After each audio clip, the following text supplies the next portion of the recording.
Hi there, keto friends and family. I'm Heather, and this is What's Up Wednesday. So, a few weeks ago, I wrote a blog post about trying to control the uncontrollable, especially when life presents challenges like it often does. Based on all of the responses I got from you, many of you, I'm not the only one that feels that way. So, this week I wanted to go a little bit deeper into that subject and tackle the things that happen to me when I'm faced with fear and overwhelm. That usually happens when I'm making significant changes in my life. It's a normal response.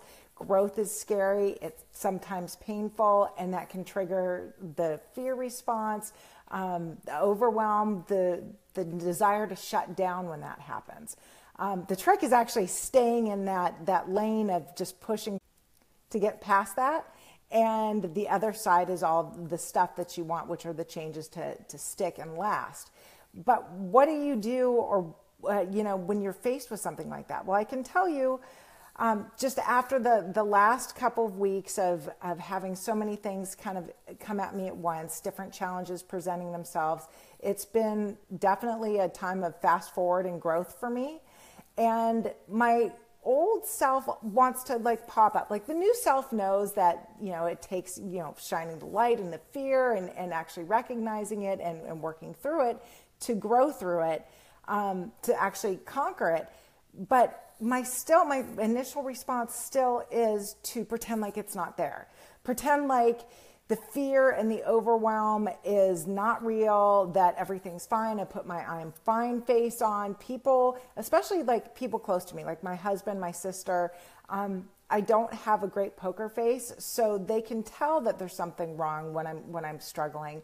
But it takes me actually acknowledging that struggle first to be able to then share it with the people that are closest to me, so I can then get the support that I might need. But having said that, it's a lot harder to do than just, acknowledge the fear. Well, sometimes we don't even know what that fear is. We just feel it. I feel it. For me, it always seems to manifest in my stomach, like it's a gut thing, or my chest. And during those times, I just I'll pretend like it's not happening. I'll push it down. And the more I push it down, the bigger it becomes.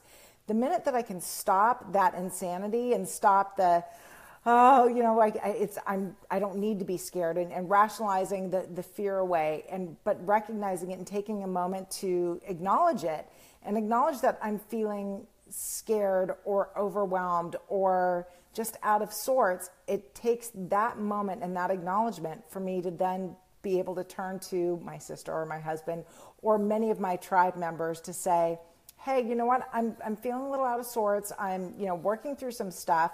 I don't necessarily need anything from you, but maybe some extra support, maybe some extra love, some atta girls. Sometimes just, hey, I bought cookies for the boys. Can you go throw them away? They haven't eaten them, and for whatever reason, they might be calling my name. It might be just as simple as that. Luckily for me, most of the time, it doesn't have much to do with food.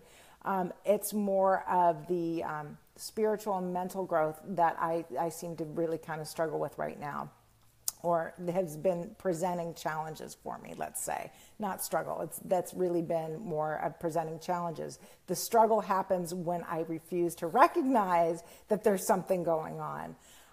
So the biggest thing for me is to let you know that I start by recognizing it in myself first, and then turning to people in my life that I can share that with, get some extra support, and just that love and recognition is sometimes all it takes. It still might be a little bit painful and a little bit scary to grow through some of that stuff, but at least the people in my life recognize that in me, and they can see and they can help out where they can. They can pitch in. Sometimes it's just a hug, and that's all I need. But I know for me, it's these big lifestyle changes that trigger that stuff. And I know it's for my clients too. I see it time and time again that they'll commit to something like making the keto lifestyle a permanent part of their life. And when that happens, they'll be like, oh, gung ho, this is it. I'm making these changes. And then when things start to pop up, as they do, resistance pops up, fear of, oh, am I going to have to do this forever? And what happens if it doesn't work? Or this is a lot harder than I thought it was going to be. Oh my God, there's so many things I have to do. I'm always having to shop. I'm having to prep. I'm having to plan. All of those things can end up being paralyzing, especially if we don't recognize that that's what's going on. So the really important thing for you to know is that by reaching out to other people, pretty soon you'll see that you have a whole tribe behind you.